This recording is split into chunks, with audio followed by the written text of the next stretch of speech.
Negativity वो होती है जैसे भूत प्रेत, इनसे काम लेना है, या किसी भूत का घर पे आके सब चीज़ों को ख़राब करना, ठीक है, प्रेतों का ख़राब करना, किसी के घर पे कोई क्रिया कर देना। नींबू मिर्ची नज़र दोष के लिए प्रयोग में होती है, ना कि आपको तंत्र के बारे में। देखो, चौराहे पे भी ये ज़रूरी नहीं है कि हम काला जादू ही करते हैं। चौराहे पे कई बार जैसे चौरंगा देवी है।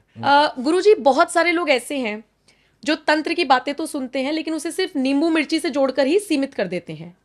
क्या वाकई में तंत्र सिर्फ इतना ही है कि उसे नींबू मिर्ची तक या टोटके तक सीमित कर दिया जाए?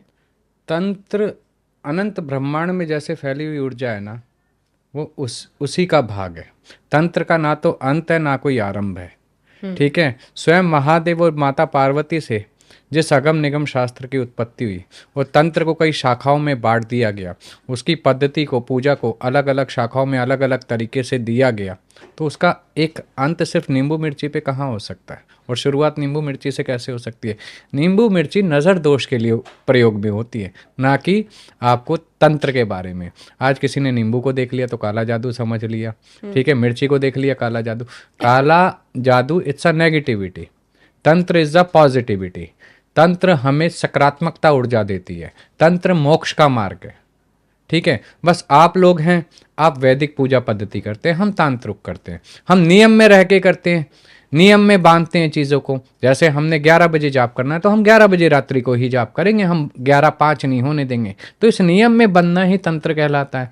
और तंत्र का दूसरा अर्थ जो हमारे गुरुजी ने समझाया था, तंत्र यानी तंत्र यानी विश्लेषण, तन का विश्लेषण करना, उसे समझना, अध्ययन करना, अपने अंदर जाके, अपने अंदर उतर के अपनी ऊर्जाओं को समझना, उस चेतना को जगाना, वो तंत्र है एक्चुअली में। तो तंत्र और काला जादू में क्या फर्क है? आपने कहा नेगेटिव और पॉजिटिव वाली चीजें आपने समझाई, लेकिन हम तो अमूमन अपनी जिंदगी में यही देखते हैं कि किसी ने चौराहे पर कुछ कर दिया, अरे वहां मत जाना, काला जादू हो रखा है, अरे वो कोई तांत्रिक कुछ कर गया है। लोगों को कैसे समझाएंगे इसके बीच में? देखो, चौराहे पे भी ये जरूरी नहीं है कि हम काला जादू ही करते हैं। चौराहे पे कई बार जैसे चौरंगा देवी है, उनका भोग पहुंचाया जाता है। पॉजिटिव मतलब पॉजिटिव, ठीक है। लेकिन नेगेटिविटी वो होती है जैसे भूत प्रेत, इनसे काम लेना है, या किसी भूत का घर पे आके सब चीज़ों को ख़राब करना, ठीक है, प्रेतों का ख़राब करना, किसी के घर पे कोई क्रिया कर देना, वो नेगेटिविटी होती है। ये नेगेटिविटी नहीं होती। अगर आप भगवान के पास जा रहे हो, आप मंत्रों का जाप करके, साधनाएं करके मोक्ष का मार्ग बना रहे हो, तो वो नेगेटिविटी कैसे हुई? ये तो विचारधारा है अपनी, ठीक है। देखिए, एक चीज़ हमारे गुरुजी कहते थे, और आज मैं आपके माध्यम से कह रहा हूँ, भूत पूजोगे भूत योनि में जाओगे, प्रेत पूजोगे प्रेत योनि में जाओगे, देव देवी पूजोगे तो देवगण योनि में जाओगे। 21वीं सदी में भूत प्रेत पर यकीन करें? क्योंकि हम लोग सुनते हैं कि अरे भूत प्रेत कुछ नहीं होता। आपसे एक सवाल करें? जी। हनुमान चालीसा में विश्वास रखती हैं? हाँ, बिल्कुल बिल्कुल। उसमें एक लाइन है, भूत प्रेत पिशाच निकट नहीं आवे, तो विश्वास हो गया।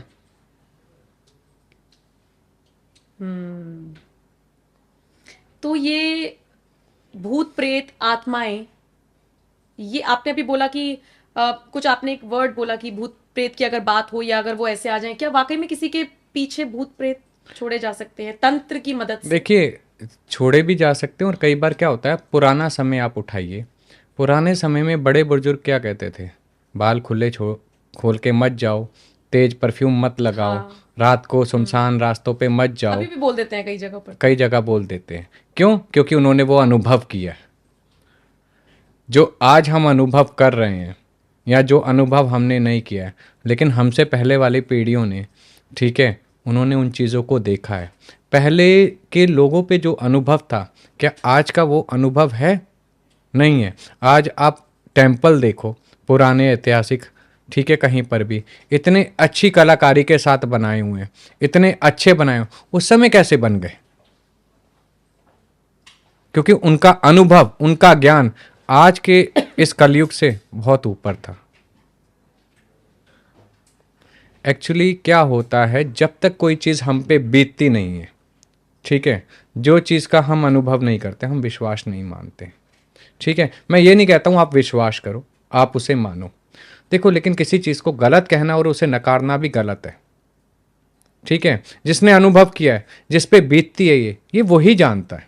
आज मेरे पैर में चोट लगेगी तो उसका दर्द मैं ही जानूंगा, आप नहीं समझ सकते, लेकिन कुछ लोग मॉडर्न होने की इस रेस में ऐसे दौड़ रहे हैं कि कहते हैं भ्रम रहा होगा, नहीं मानते, एक्सेप्ट नहीं करते हैं। देखिए, सबके अपने विचार होते हैं, सबके अपनी सोच होती है। लेकिन है, ठीक, आप मानते हैं है। बिल्कुल है। ठीक है, अब किसी के विचारों को मैं खंडन नहीं कर सकता। ठीक है, मैं तो सिर्फ एक ही बात कहता हूँ, महादेव, भगवती, नरसिंहदेव सबको सद्बुद्धि दे, सतमार्ग दे। ठीक है, मानना ना मानना वो उनका पर्सनल है। ठीक है, किसी पे हम जबरदस्ती किसी चीज़ को नहीं कर सकते। आज बच्चा कहता है मुझे एमबीए नहीं करनी है, मुझे डॉक्टर बनना है, तो माता पिता भी जबरदस्ती नहीं करते हैं। ठीक है, तो सबका अपना स्वतंत्र हैं, सब अपनी सोच क्षमता अनुसार समझदार भी हैं। लेकिन मैं एक ही बात कहूँगा, अगर आप अच्छा नहीं दे सकते तो बुरा भी मत दीजिए समाज को, क्योंकि आने वाली पीढ़ी को आप क्या देना चाहते हैं ये हम डिसाइड कर रहे हैं। अगर आज हम अच्छा देंगे किसी को तो आने वाली पीढ़ी उसे ही ग्रहण करेगी। आज हम गलत देंगे तो कहीं ना कहीं वो गलत ही ग्रहण करेगी। इसलिए आज पहले के समय में संस्कार कितने थे, घर में कोई जाता था तो पैर छू के, ठीक है, स्वागत किया जाता था, चार लोग खुश होते थे। लेकिन आज सब कटते हैं क्योंकि देना भूल गए। तो ये चीज़ें होती हैं छोटी छोटी। ये तंत्र ये भी सिखाता है सम्मान करो, प्रेम करो, ये नहीं सिखाता है कि गलती करो। तो तंत्र की क्रियाएं कौन कौन सी होती हैं? तंत्र की बहुत क्रियाएं होती हैं, 10 महाविद्याओं के अंतर्गत भी आती हैं, योगिनियों के अंतर्गत भी आती हैं, वीरों के अंतर्गत भी आती हैं, है ना, देवी देवताओं के अंतर्गत भी आती है, नरसिंह देव के अंतर्गत भी आती है। तो तंत्र देखिए, जिसका जैसा इष्ट, जैसी गुरु पद्धति प्रणाली से सिखाया गया क्रिया को, वैसे ही। तो ये जो भ्रांतियां फैली हुई हैं समाज में कि मान लीजिए कोई तांत्रिक अगर हमें दिखाई दे जाए तो हम छोटे छोटे बच्चों को कहते हैं कि घर में चलो, एक भूमिका उनकी ऐसी बना दी गई है कि डरना है। बहुत ज्यादा दूर में नहीं जाऊंगी, आप महाकुंभ में देखिए अघोरी साधु आए हुए थे, उनसे भी लोग इस तरीके से बिहेव करते हैं कि नहीं नहीं उनसे दूर रहो। ये जो मिसकंसेप्शन है अघोरियों को लेकर, हालांकि अघोरी पर हम आगे चर्चा करेंगे, लेकिन कुल मिलाकर तांत्रिक को लेकर डर जाना, तंत्र को लेकर डर जाना, इस भ्रांति को कैसे आप दूर करेंगे?